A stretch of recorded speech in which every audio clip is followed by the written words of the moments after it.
Welcome to B2B Commerce Corner. Commerce Corner is a sub-series of the E-Commerce Edge podcast discussing all things B2B commerce through the lens of agencies, consultants, merchants, and more. Enjoy.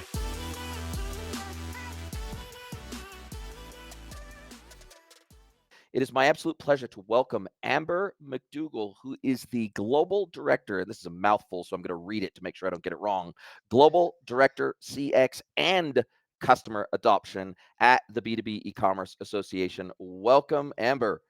Thank you so much, Jason. It's so great to be here. It is so cool to be hanging out with you on the podcast after Yeah. the amazing B2B Commerce World events we had both in Melbourne and most recently just a couple of weeks ago in Scottsdale, and getting to hang out with you and your amazing husband at the Gala Awards in Scottsdale. It said to myself, Jace, why have you not had Amber on the podcast yet? And so I just reached out and I said, we got to do this because you're an awesome human being. I have loved your content. Like, you have such a unique way of presenting in it.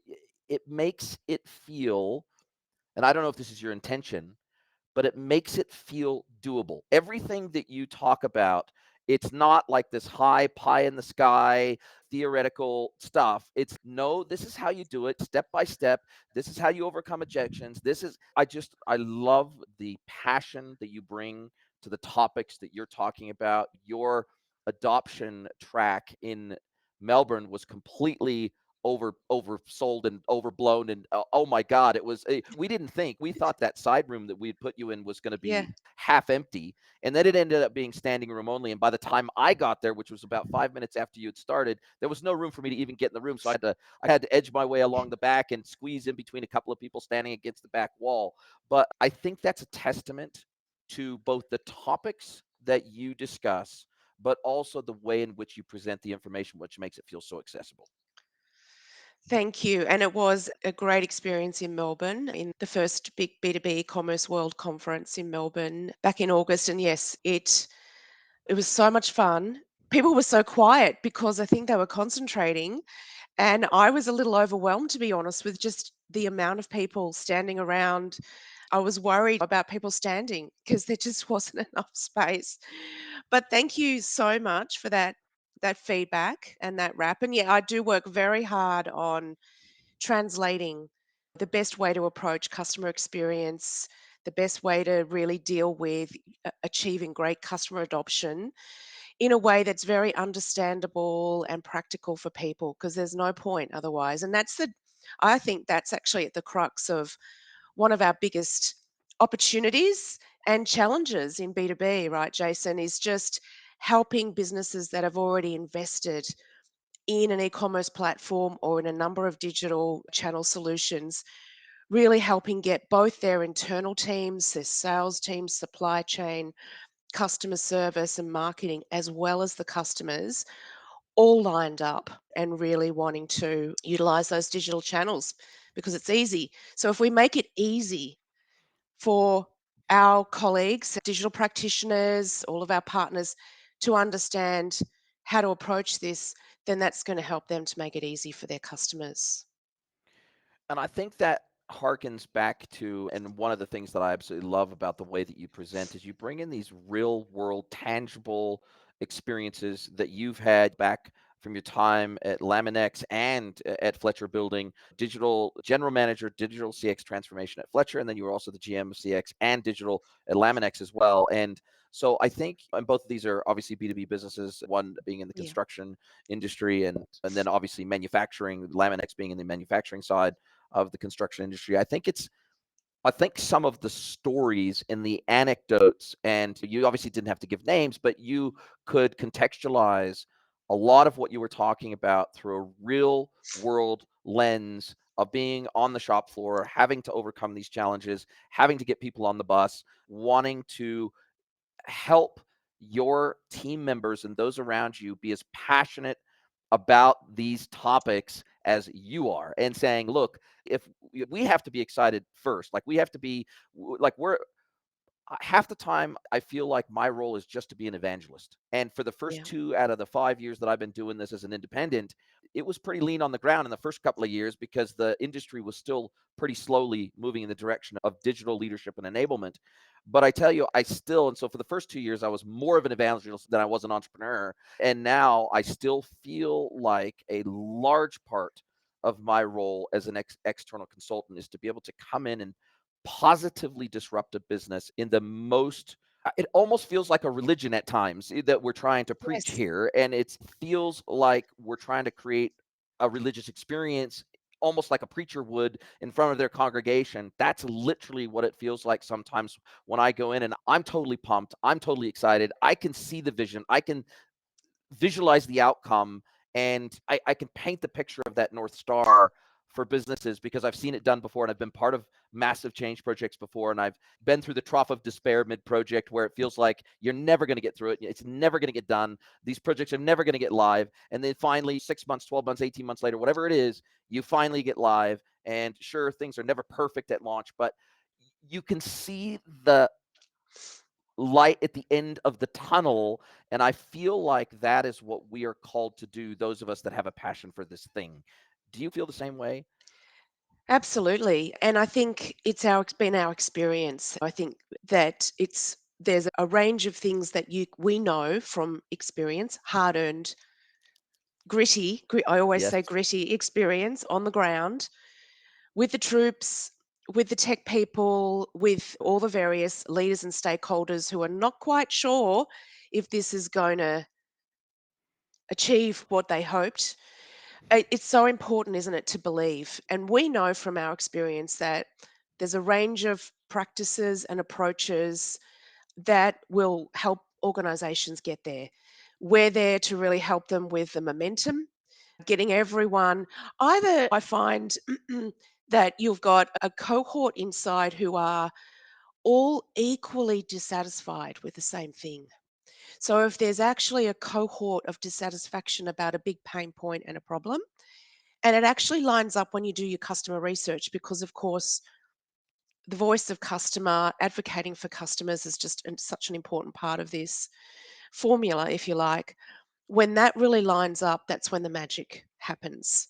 And I love talking about triangulating the insights from customers, the pains that customers talk about, with the pain points that the internal team members, the sales team in particular, are experiencing. And then if you've got some data from customer service that shows the volume, you're then starting to get your finance, your other executive leaders involved. One example, for example, in my experience was, and I guess we know this, Jason, right? We know we do these things, the opportunities will emerge, and you can go after them.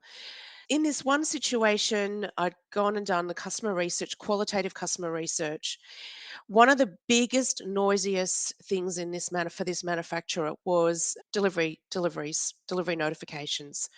When's my delivery coming? When's it due? What's the ETA? And when's it coming? And what was fascinating about this is that it wasn't just about short term, last mile. The manufacturer was doing a lot of long term, they were doing integrated business planning, long term forecasting. And as we were starting to dial up the digital adoption, of course, what was happening is the sales team had more time to spend forecasting, doing demand forecasting with these customers. So they needed to know if there was an impact on their big orders, building and manufacturing, building and construction, even back at the manufacturing plant. If there was a delay, then they needed to know, because what we understood from the customer research and the insights and the moments that matter for these customers was they needed to know the ETA, because their world is all about scheduling and project management.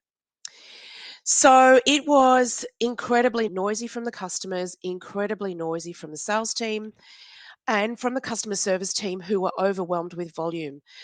We then went in and got the data, that I guess the wrap code data from the call center environment. And guess what? 40% of the reasons why customers were calling in to the contact center was, when's my order? What's Mo. my ETA? And when's it coming? So I can plan.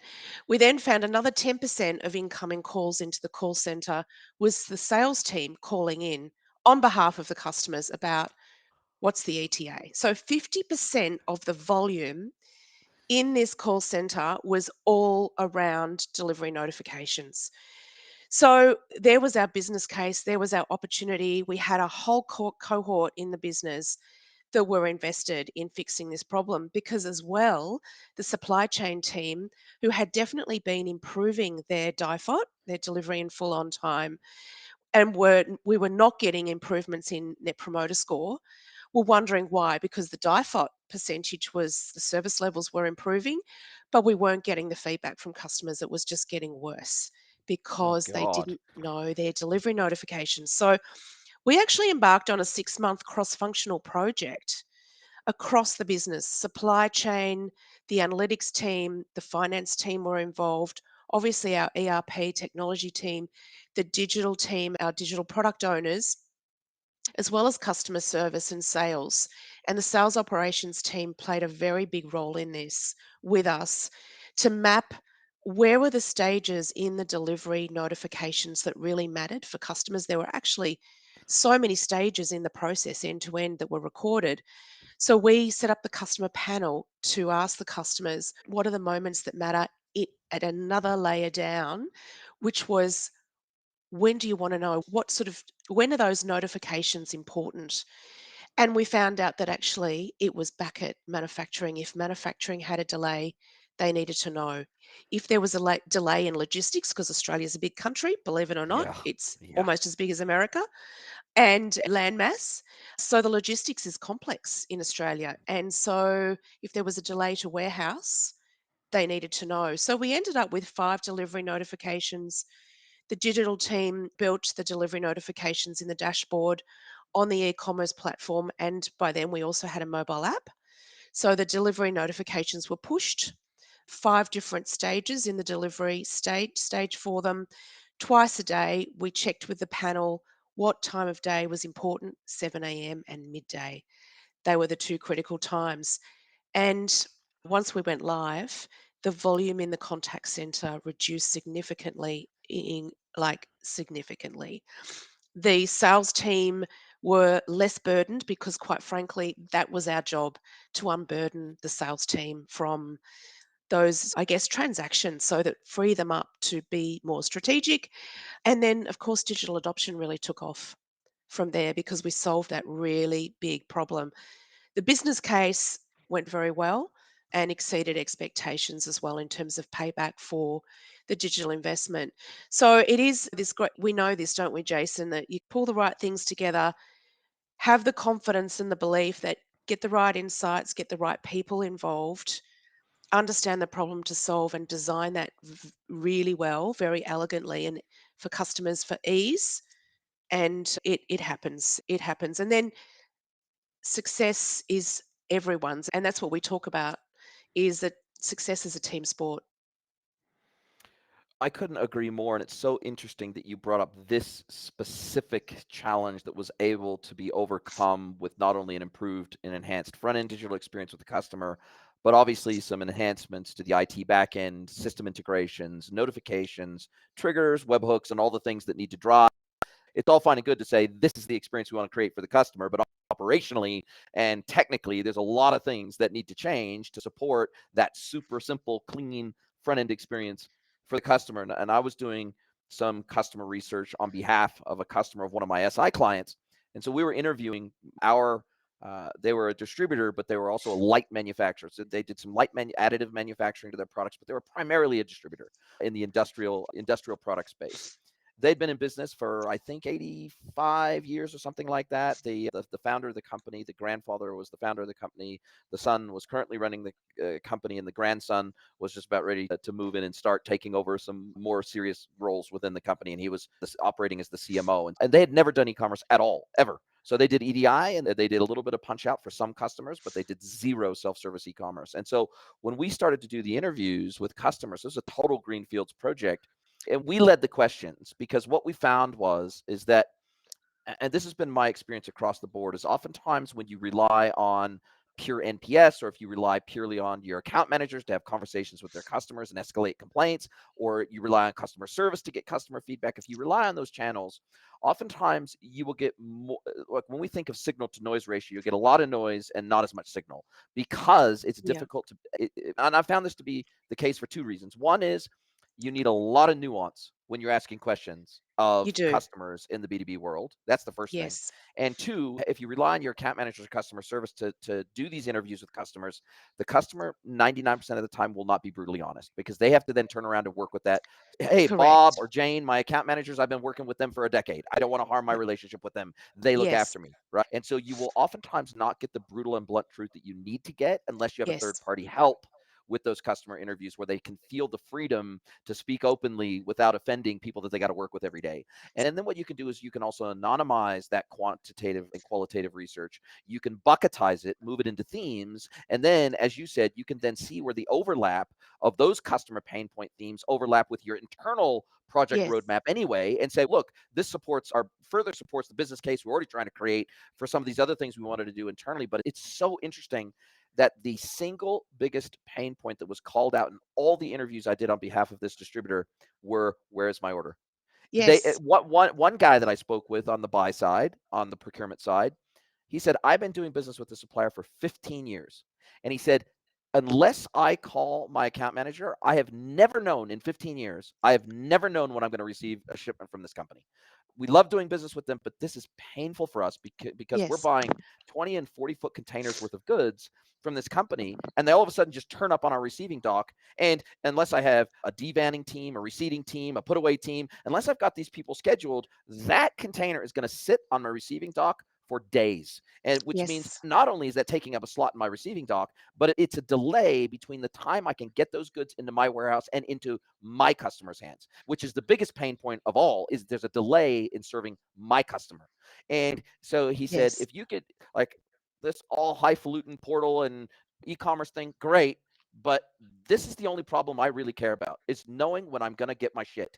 And it's so wild in 2025 that is Yes. still, because of course in their outside of their professional procurement life, they're a retail e-commerce customer. And so they don't understand why the hell it would be totally unconscionable if I ordered through Amazon or any retailer online for them not, as soon as the order ships, to send me the order update email, the status update, and the tracking detail. It would be unconscionable. No one Yes. doesn't do that today. And so they think if it can be done in retail e-commerce, why the hell can it not be done in B2B e-commerce? But going back to your point, since we're dealing usually in cartons, pallets, and containers, not a simple satchel with Yes. Oz Post, it's a totally different kettle of fish in the B2B world to facilitate that same kind of seamless experience. That's right. And then some of the deliveries require cranes. They Yes. require certain cross docks. They require certain, yep, all those sorts of complexities for safety as well.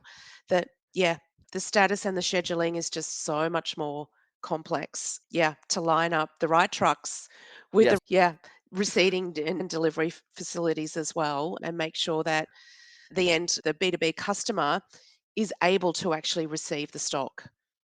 Yes, and at the Yes. time, and oftentimes, especially in the building industry, they want to nominate when they will receive the goods, especially if it's being delivered directly to a job site, for example. They'll say, Yes. "Look, we want the 4x2s to the 150s by 150s. We want those to arrive on this day. Then we want the jib to arrive on this day." They might place their order, but they want to nominate. There might be 500 lines on a B2B order, which is very common. A lot of my clients, they Yes. have 500 line orders are extremely common in their business, and they want to be able to section out portions of that order and say, I want this to arrive on either this date or this range of days. I want this portion of the order to arrive on this days. And they oftentimes want to be able to split orders by destination address as well. But the That's same right. order, the same PO number, but they want to split it by delivery addresses, dates, and times. And so Yes.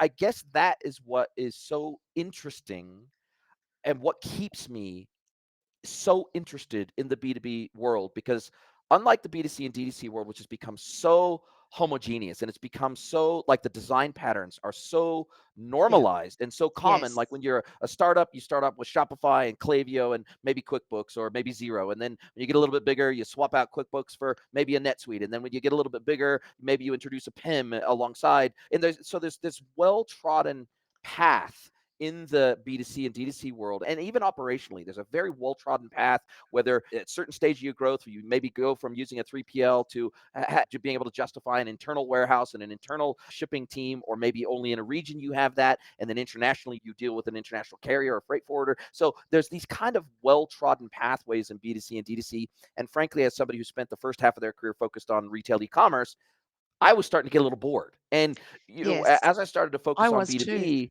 and when I was starting to Yeah, focus on B2B, there is never a dull moment. No two yeah, B2B businesses are the same. None of their products are the same. Their sales yes. processes are different. Their customer expectations are different. And I tell you, I since I have focused on B2B, I have never been bored once. Yeah, me too. And I think that's something we share, Jason, is that we get bored easily. We don't do maintenance Yes. at all.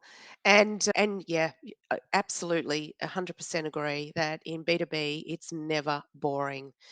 I think the other thing that is just so interesting about B2B is just the opportunities when you think about digital or e-commerce in the B2B world as being zero touch Yes. transactions, then you're actually opening up all sorts of opportunities for businesses and their customers. And it just doesn't have to be the e-commerce platform alone. And so many, we've seen this, haven't we?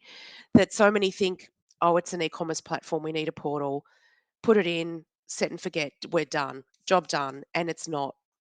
A few years later, they come back, they maybe got 2%, 3%, 4% adoption, maybe a bit more, and then it flatlines. But actually, when you go back and have a look at what customers need and how customers work and what kind of ERPs and systems they've got, there's actually so many more opportunities to digitize between different size B2B customers. And being in a large manufacturer, we obviously had both large distributor customers, but also we went direct to the B2B buyers, the builders and cabinet makers. So we had very different customer segment types. But for the distributors, the opportunity there, because they had good ERPs, was actually to do sales order automation. And so we spent a lot of time on site with their procurement teams, with their walking their factory floors. As I say, return to Gemba, return to where the work gets done, spend time with them, understand how they work, and where the moments that matter for them interact with our business.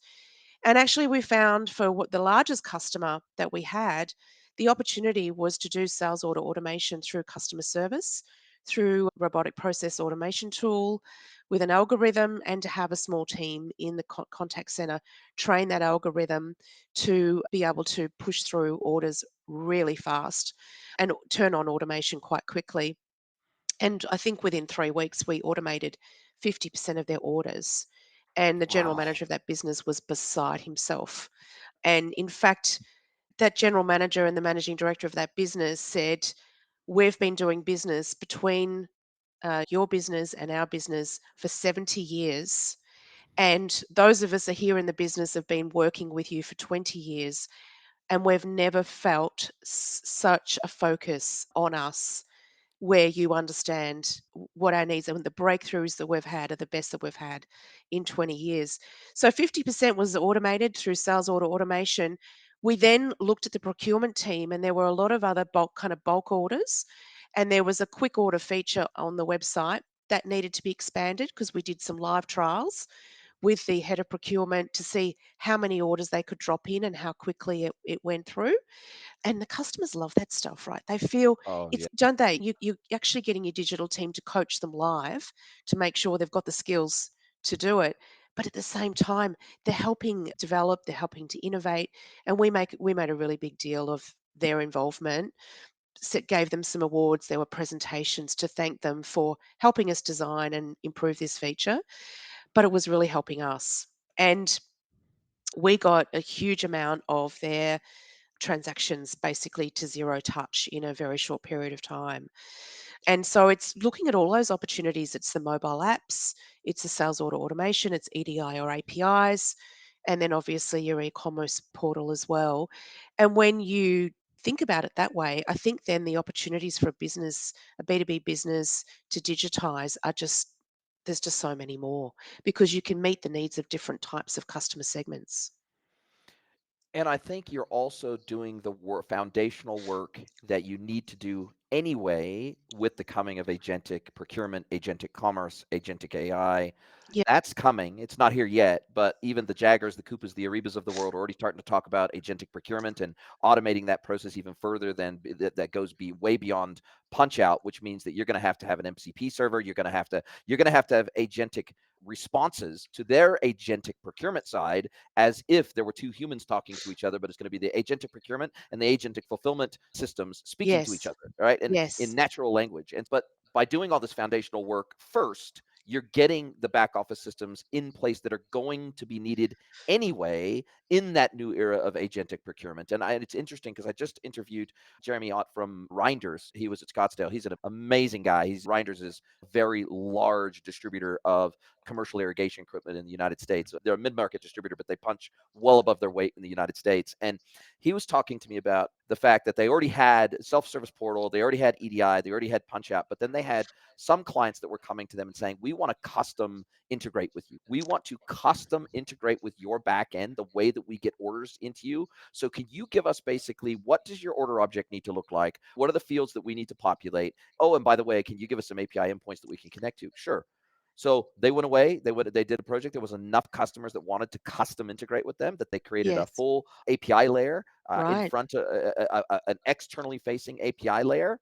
They created over the span of, he said, we knocked it out in 2 weeks where we documented our entire API layer with all the Amazing. calls, all the sample calls, all the postman test calls that you need to make, everything you need. We knocked out the documentation. He basically said, I sat at my desk for 2 weeks and we got this knocked out very quickly in less than, I think he said it was like in less than 2 months, we went from having no external customer facing APIs to having a full API layer and the documentation to go with it that we could send to these customers and they could just integrate however they wanted to our APIs for getting their orders into our system. And we That's had the brilliant. schema, we had the markup, we gave them samples of everything that they needed to automate that process. And he said, we got within 6 months, we had like 20 customers that had custom integrated. We, of course, assisted them wherever they got stuck, but they Yes. custom integrated with us like 20 customers in the span of 6 months integrated with our back office system that they didn't want to go through our portal. They didn't want to integrate via EDI. They didn't want to integrate via punch out. They had, in most cases, they already had custom middleware in their businesses and they wanted to leverage that to integrate Right. their orders in.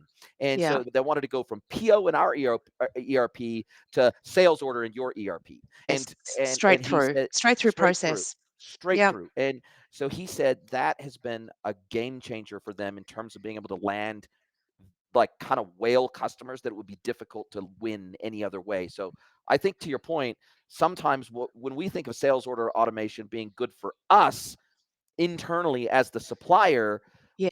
it has to be at least equally good for the buyer. Otherwise, you'll just never see usage of that technology. So That's it's right. got to bring improvements for everybody. Otherwise, you might as well not do it. Absolutely, absolutely.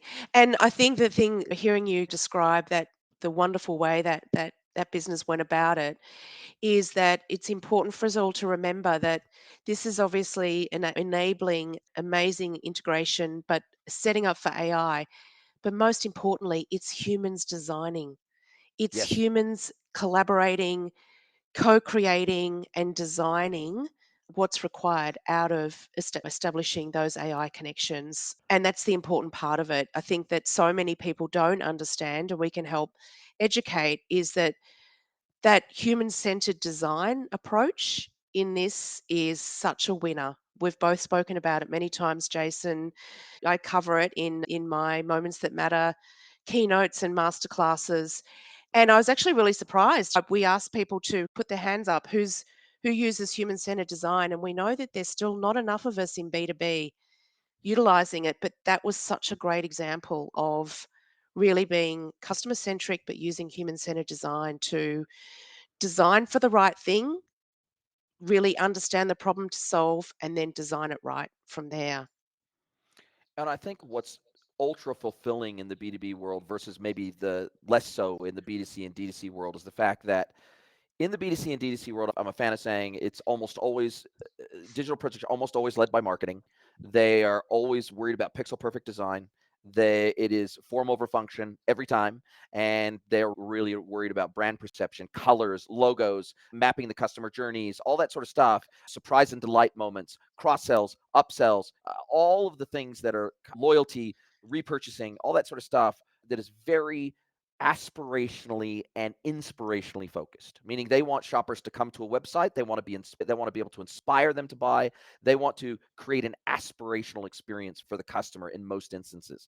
In the B2B world, these people are doing a damn job, right? That's And right. so the portal doesn't necessarily, I'm not saying a portal should look like shit, but definitely if the portal looks awesome but doesn't function well and doesn't meet the needs of the customer, then it doesn't matter how pretty it is. It doesn't That's matter right. how the buttons look. It doesn't matter how good the logo looks. It doesn't matter how good the colors look. At the end of the Yes. day, we're not trying to inspire people to purchase through us. We're trying to just get out of the way so they can, and that so they can find the items they need, get them purchased as fast as possible, and fulfill it as fast and easily as possible for the customer. And so, because the goals usually in the B2B world are so different to the Yes. B2C and D2C world, the backbone of functionality, like the MVP of functionality in the B2B world, is so high because of the complexity of most of these businesses that Yes. it really takes some very serious solution architecture to get out of the way of the customer being able to do their job. You're absolutely 100% right there. And there's so many times I've spoken to customers where they said they just bookmark the Yeah, login yeah, because, yep, they're there to do a job. They're there to get in. Sometimes they'll plan their order. And this was, again, a lovely discovery from a panel discussion is yes, the website for Laminex, because it is an incredible brand. It's the number one brand in market in its category. Almost the product is synonymous with the brand as well. And so design is a very big part of that. And there are architects and designers, specifiers who are a very important segment for primary demand. So, yes, there is a very beautifully designed, amazing imagery on the website. But when we sat down with customers, buying customers, the trades, the cabinet makers, the furniture makers, they all said, no, we've got the login bookmarked and we just go straight there. But the other thing we uncovered was that they planned their projects sometimes months ahead. And they were saving favorites, they were saving, thinking about the color schemes, the designs, which products they were going to need for which job. And the digital team, being just so really connected with these customers, started to design a jobs list feature which then enabled lead management for the sales team. So every month, those were new jobs that were being created. Customers were planning, and we had their address, we had the details of the project, the size of the project, what products they were thinking about buying, and that would go to the sales team through Salesforce each month and provide leads. So another win-win. And I've got to say as well, I think the other part of all of this that we haven't touched on is just the importance of sales enablement. We've talked about that many times. We talk about it a lot at the B2B e-commerce world conferences about enabling your sales team is, in my view, the number one. It's the most critical thing to actually getting great customer adoption is having your sales team lead the digital solutions, lead digital with their customers, having the town halls before you actually even as you're designing features. And in this case, the jobs list, the digital team and I together, we would go to the sales team and say, hey, we found out this. What do you think? This sounds fantastic. They would go and test it with a few more customers, come back, give us feedback. It would then be in design phase. And then we would keep them up to date with how the feature was evolving and developing. And then there'd be a town hall, but I guess a release with the sales team first internally. There was an activation pack that we prepared for the sales team to launch the feature with all the training and how to actually navigate for it. We released that to the sales team. We even prepared the sales leaders to lead those conversations. So we were then in the background and then they would go and take it to market. And then a month later, the feature would go live in market. And so that's how you get the sales team leading digital.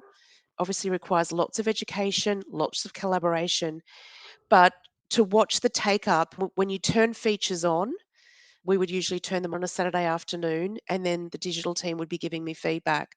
They're watching customers log on straight away, use some of these features, It's because they know about it.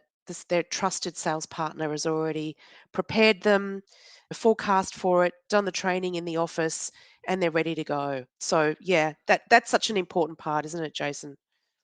And I think also with platforms like Clarity now, Microsoft Clarity, what you used to have to pay thousands of dollars a month for screen recording, screen recording software, automatic feedback, hot spotting software like Hotjar, etc., where you would try to discover where friction points were, etc. And now we've got technology that records those screen sessions, and we can see where they've entered, we can see where they've exited, we can see where dwells are happening. We can literally watch the customer Yes, experience in real time. it's very And exciting. your point about sales teams is so critical, I think, because when I'm first brought in, I'm usually brought in by leadership.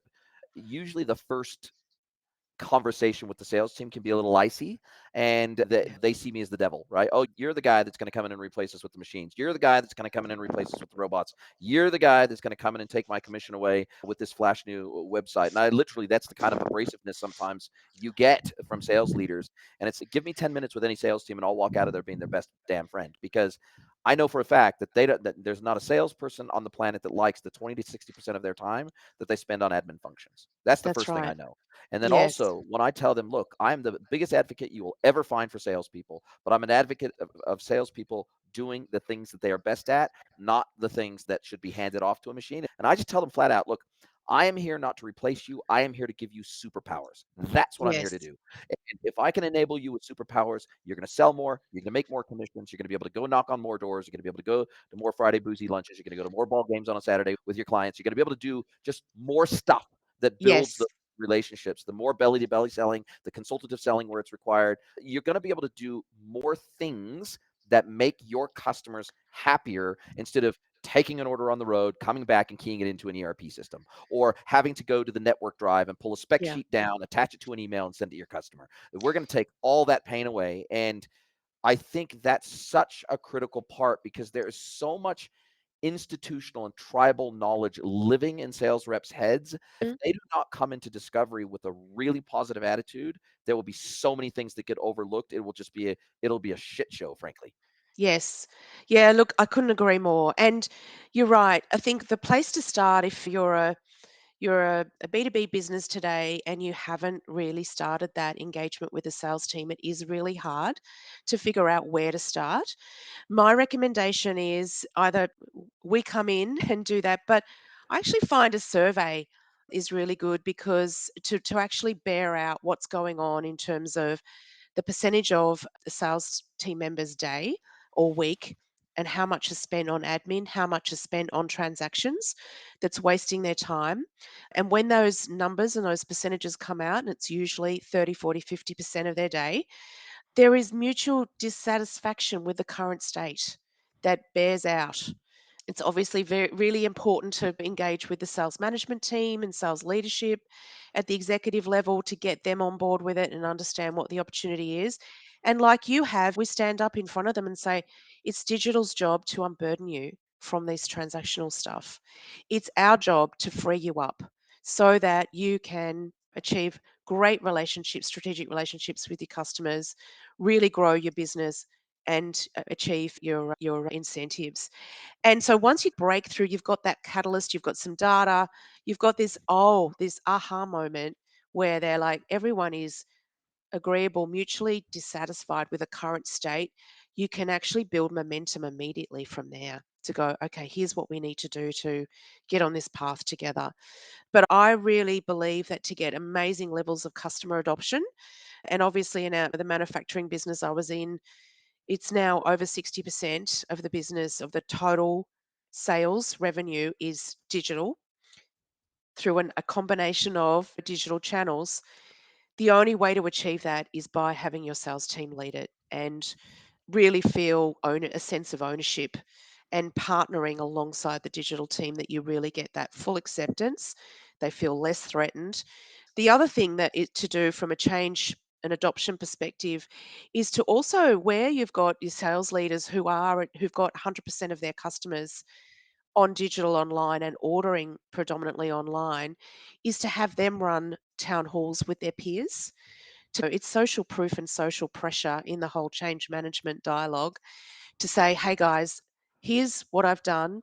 Here's how much better it is on the other side of this and why it's worth it really influencing and supporting your customers to take on digital because I'm free as a bird now and I'm achieving 20, 30, 40% better on my sales incentives as a result. Yes, it's a hard slog in the beginning, but it pays off. And now I've got better relationships with my customers than I've ever had and better sales. So when you've got advocacy from within, from the sales team, that makes all the difference for pushing through for adoption. The other thing that I've noticed will help build the empathy muscle with sales teams, and we've just gone live with a massive digital project through one of my SI clients, one of their customers. I did the architecture for the solution. They've just gone live, and we built a whole bunch. We designed and built a whole bunch of amazing customer facing features and functions on the website. And one of the complaints from the sales team was after we went live was, hey, can you bring all that amazing functionality into the admin panel where we interface with our customers and place orders on their behalf and everything else? And I said, look, yes, we can do that. You've been live for 30 days. Let's make sure we take all these requests down. Let's capture them. Let's get you stable. Let's get 6 months worth of trading under our belt. Let's get some feedback from the customer first. But I said, what we'll probably find is that it will still be better, and I will probably still advocate for us not bringing all this functionality and replicating it in the back end and building it on the back end. And here's why. I said, right now, you can masquerade and authenticate as your customer. You can log into the front end as your customer. You can go through the entire customer experience with all that amazing functionality that we built out on the front end, and you can place orders on your customer's behalf through that experience. I said, and that will do a couple of things. One is that's going to give you a whole lot of empathy for the type of experience your customer is going through and helping it understand any pain points. I said, but if there are any bugs, if there are any problems, if there are any failures, if there are any issues with the front end experience, I'd rather you find them before the customer finds them. And I said, and so I'm a big advocate. Sure, let's give you as much tooling as we can in the back end Yeah. that you need from a Yes. CRM perspective and everything else. But from a web experience perspective, I am not trying to replicate that front end experience in admin. I'm not trying to do that. I'm trying to get you to authenticate and do the job on behalf of your customers so that you get an intimate understanding of how that front end experience works when your customers have to use it to do their job. And I'm like, I'm a massive advocate for sales reps using the tooling that their customers use, not only so they can train and Yes. teach their customers, but so that they can help to refine that experience over time and give valuable feedback to the web team. Yeah, yeah, that's fantastic. And yes, by all means, I totally agree. You give the sales team full access. In the examples we had, we didn't quite give them the opportunity to purchase, but Yes. they could definitely go through and the entire experience and navigate all the way through with customers. And that definitely helps reassure customers about how easy it is when they see their sales rep navigating Yeah, it no, easily as well.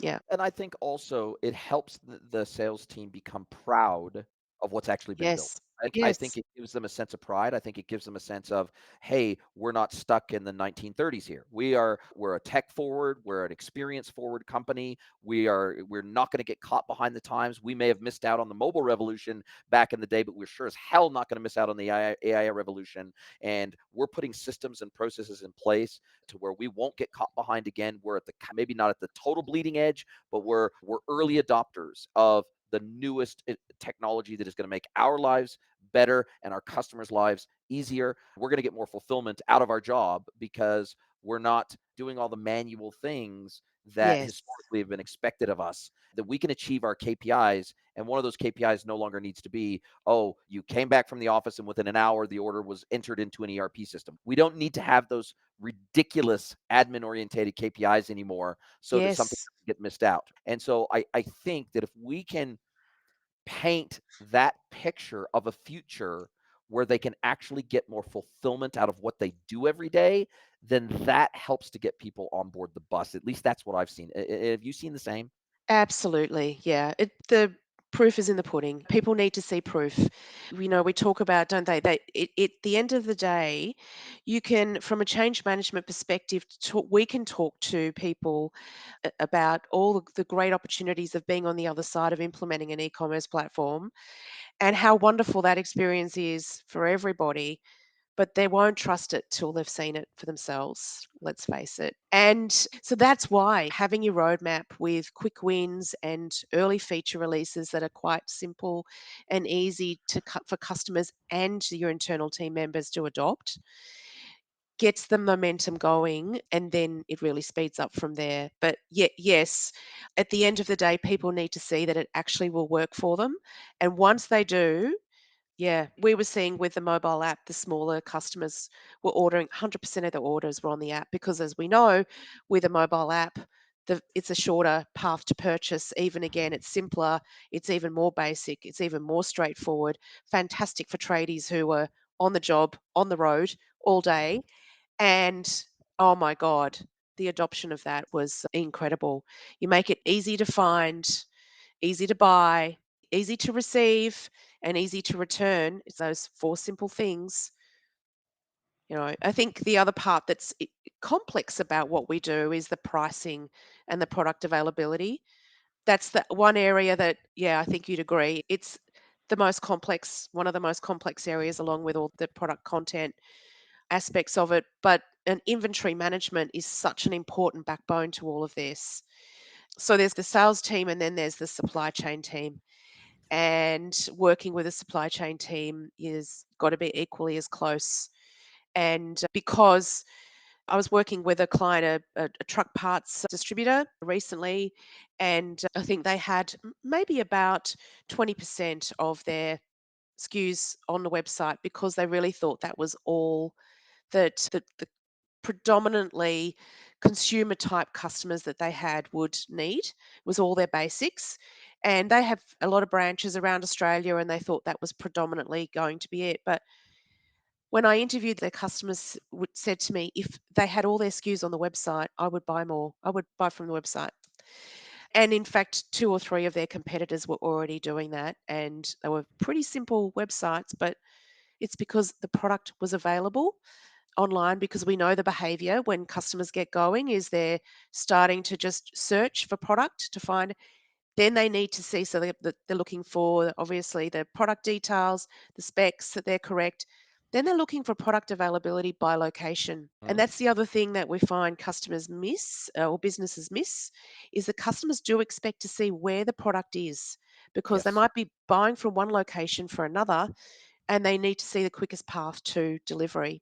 Yes. So, product availability, servicing your product availability from your warehouses is absolutely essential at the top of the funnel, and personalized pricing as well. And they're then the five big parts of a B2B journey that is so important to make easy.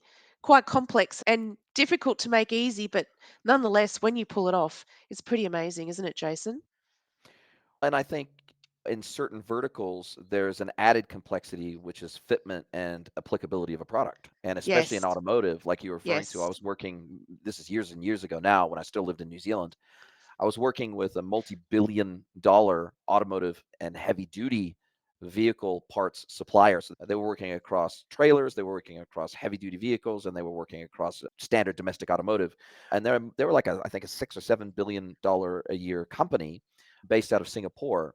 Until I got to the one division that I was engaged with, they had zero e-commerce across their entire company. No wow, e-commerce anywhere globally in any of their business units. And they had like 50 business units globally.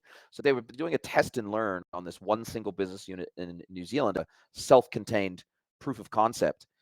And the amount of things they needed to modify on the back end to facilitate even the most basic e-commerce experience was pretty extreme, because they needed to make some big heavy duty changes to ERPs and product data structure, taxonomy. There was a lot yes, of things that they needed to get right before they could surface an experience to the customer, even a minimalist experience. But the yes, interesting thing is, first of all, fitment was massive in their industry because they were yes, dealing oftentimes with fleet buyers where they were yep, maintaining fleets of trucks. And so they might have had an yes, internal fleet maintenance division of a business, and they're yes, buying these parts off of this company. yes, with And the workshops. only reason that they even considered doing this POC was because there was a new player in market that had set up shop from scratch first time around in New Zealand, and they were 100% online and 100% digitally enabled for those buyers to load up the fleets of their trucks with VIN numbers, make, model, year, all the details of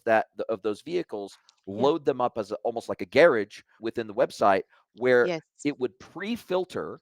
So when they selected a specific vehicle from their fleet that they were buying parts for, it would Yes. automatically pre-filter the site for all the products that would fit those particular vehicles. So Incredible. instead of having someone from that supplier have to go out and meet with the fleet managers on, say, a biweekly basis and then take Yes. orders from them, instead of doing that, they could manage it all. They could manage their They entire could fleet in self-serve. that competitor's website. And so that was the only Yeah. reason this big player even thought about e-commerce, was because they were getting their lunch eaten by a younger, more agile, more digital first competitor in the Yes. market, and they were like, my god, we are going to lose so much business if we don't at least match what they offer. We are screwed. And I always hate it when competition forces 100-year-old legacy businesses to modernize, but I think whatever it takes is whatever it takes. And if it That's forces right. them to change, then that's hey, sometimes it's a new competitor that puts a gun to your head, that forces the change from outside. And I always try to say, look, it's better for us to disrupt from inside than it is from outside, It is. where it can Yes. be an existential threat externally. Yeah. Whereas internally, if we drive change internally, it creates moats. And that's what we want to be creating. We don't want to be fighting for our lives. We want to be creating moats for other people to have to hurdle to get us. 100%, 100%. But I do think, though, when we talk about influencing the executive, the C suite, and the leadership table, sometimes those competitive insights are really helpful to as an additional catalyst. That is something that, yeah, I agree with you. It's not ideal. And it's not ideal if a business gets to that stage. But also, if businesses are really proactive with the customer insights, what I do with the moments that matter research that I do, where I take the journey maps and take them a level up to the big stages in the journey, to the moments that matter. And then I really look at what are competitors doing in those big moments in terms of search and selection and quote and pricing and product availability. Look on their websites. When I interview the customers, I'll get in behind the wall and have a look at what the customers are doing with the competitors and get to see what level of maturity the competitors are at. And then I can go back and independently show the leadership team that their business is submarket on all of these key elements in the top of the funnel: search and selection, product availability, order status. And no wonder they've only got 2% adoption, because two or three or four of their competitors are doing so much better in terms of those feature designs and reducing that friction, that they've fallen behind the market. And that sometimes is enough to get them, yeah, really excited about, okay, we've got to do this. Because I don't know a leadership team that isn't competitive, that just doesn't want to win somewhere. We Yes. know that, right? We talk about this. And so even focusing on two or three of those moments and deciding, I'll often say to CEOs and leadership teams, where do you want to win? Let's have a look at your business strategy as well. Is it product centric? Is it about customer service? Is it about operational excellence? And then input these insights in terms of what customers need, and we connect that up with the business strategy, and they're very clear about what they need to go after. Becomes a lot easier, doesn't it, that you've got a roadmap that they feel bought into, they've actually signed up to, they've voted on. Okay, we've got to fix these things. And then you're off to the CFO to go for funding. 100%. Mm, 100%. Listen, this has been a fabulous conversation. An hour is absolutely whisked by faster than I could even imagine. And it is always a joy to speak to you, because I think you are just so palpably passionate about creating amazing customer experiences that have such an incredible trickle down effect on the success of a business behind the scenes, the supplier side of the business.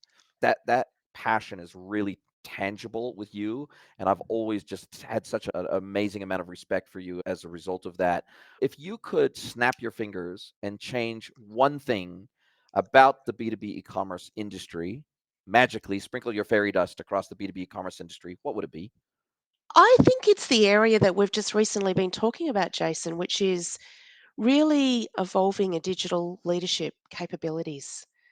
So, really focusing on supporting digital leaders to upskill and improve their own capabilities on influencing, on business relationship management, on the commercials of your business, on the customer centricity, and on, I guess, really knowing how to develop digital teams and digital talent. That's the thing I think is the next big opportunity for our industry, is to really professionalize the role of digital practitioners in B2B.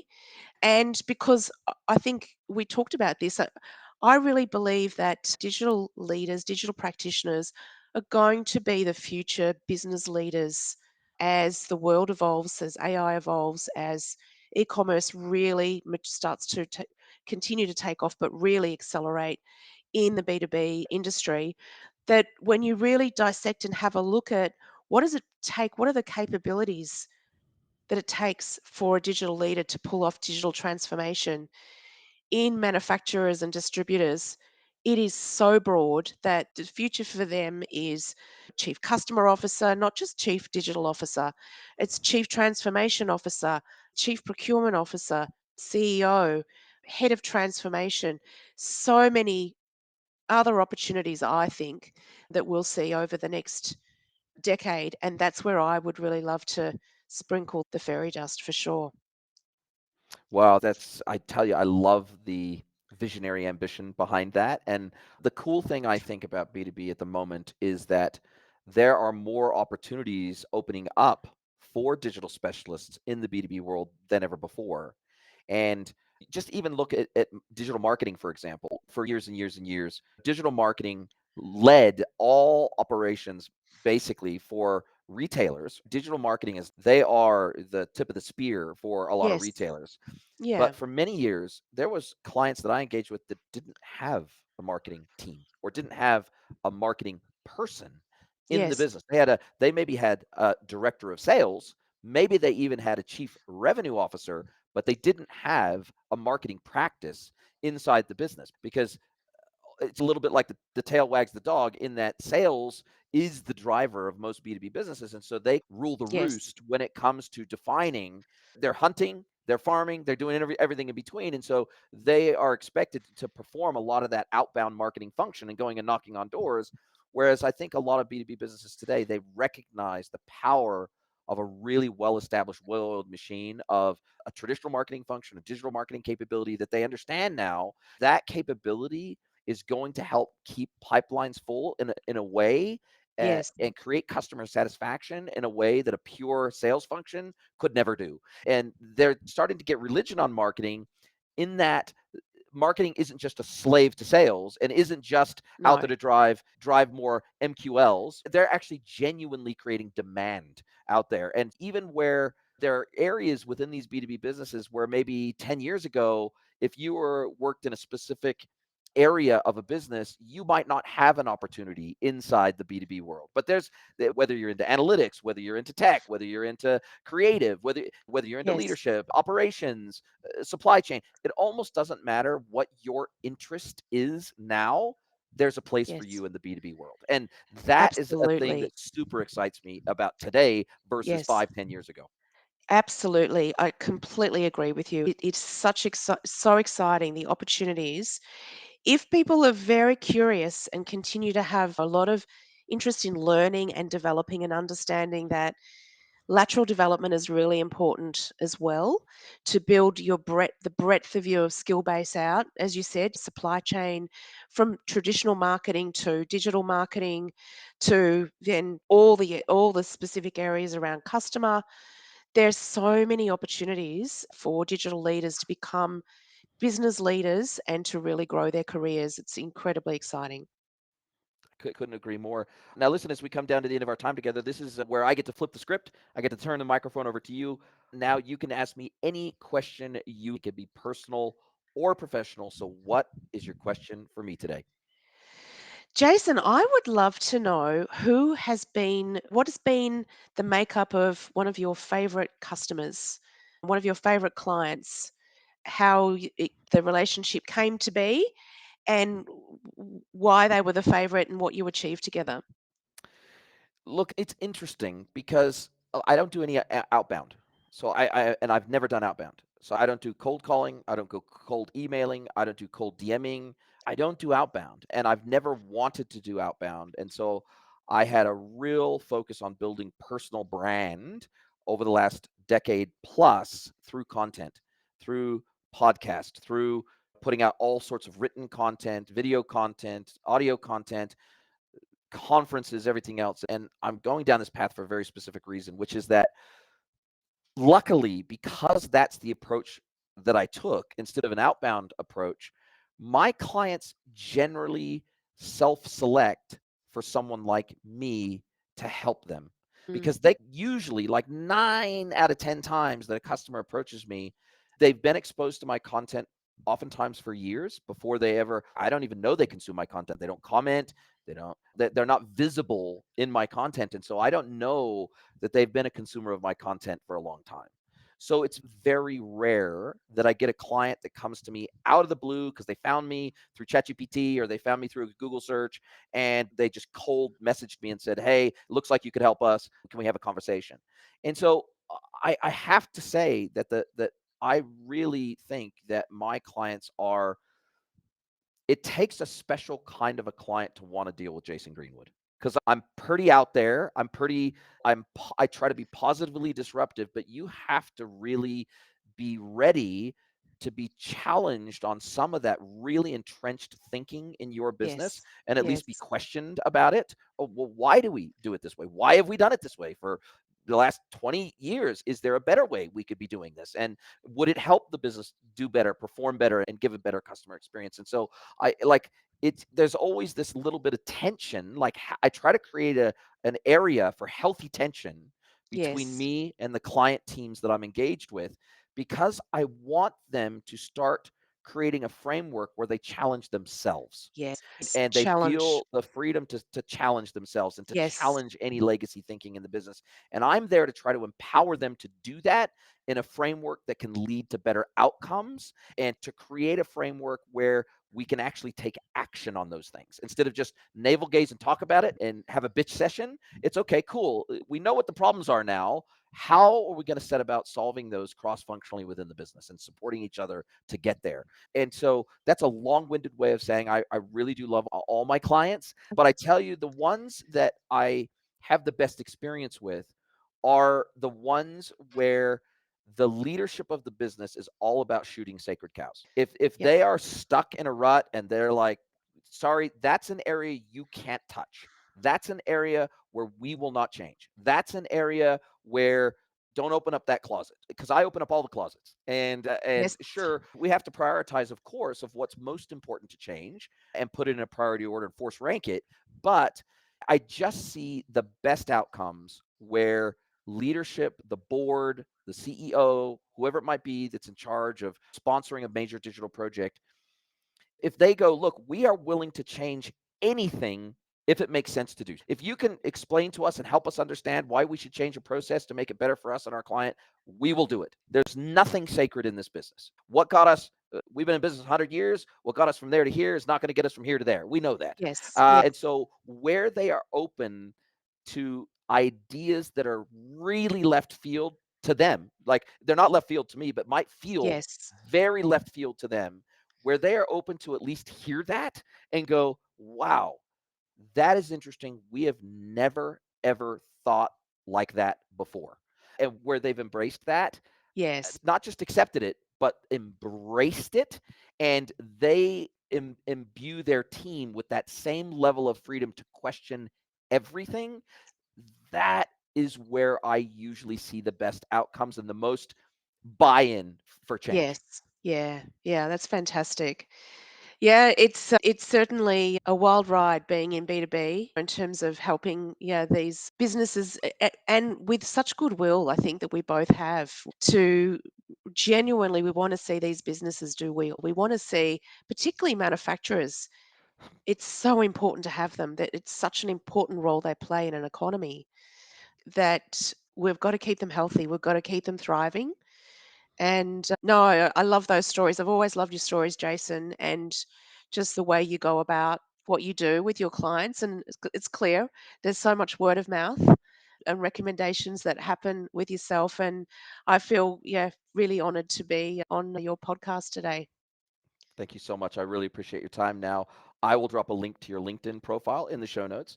But other than that, if anybody wants to reach out and have a chat with you about the work you're doing inside the B2B EA, if they want to chat all things customer experience and adoption within their organization, what's the best way to get a hold of you?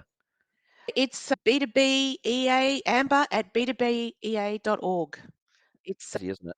yep, that's really the fastest way to get to me. It's on my LinkedIn profile as well. Yeah. Amber Mcdougall, you're awesome. I really enjoy hanging out with you. I enjoy being at conferences with you. I enjoy being in our roundtables together where we challenge each other and you make me think about B2B in new ways. And I love that. I love the fact that your Moments That Matter framework and some of the things that, because I'm not a hardcore CX guy. Like mine's people, process, tech, and data, but I'm not a designer's backside.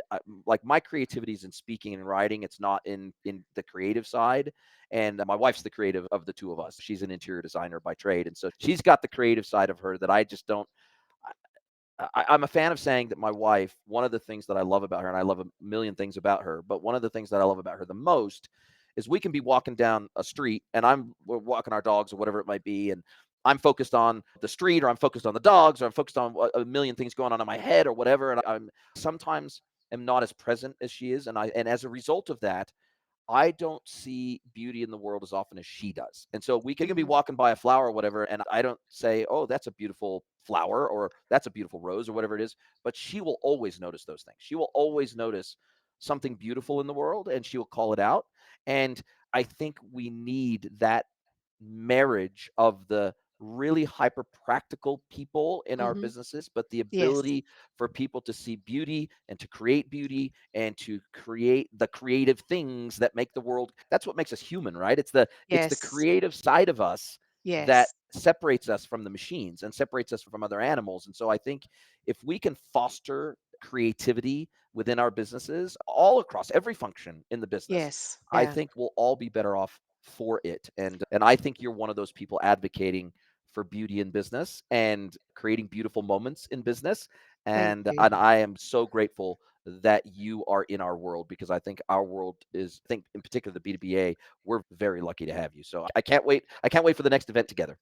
Thanks, Jason. Me too. I feel the same. And yeah, creating beautiful moments at these events with Brett Sinclair and Justin King and the whole gang. Hein and everybody, and Chris Is Gee and yeah, Jason Hine and Sarah Falcon, Chris G, yeah, all of the fantastic team, amazing team, and we're creating beautiful moments, learning moments, and for the community, and I love that as well. So thank you again for this opportunity.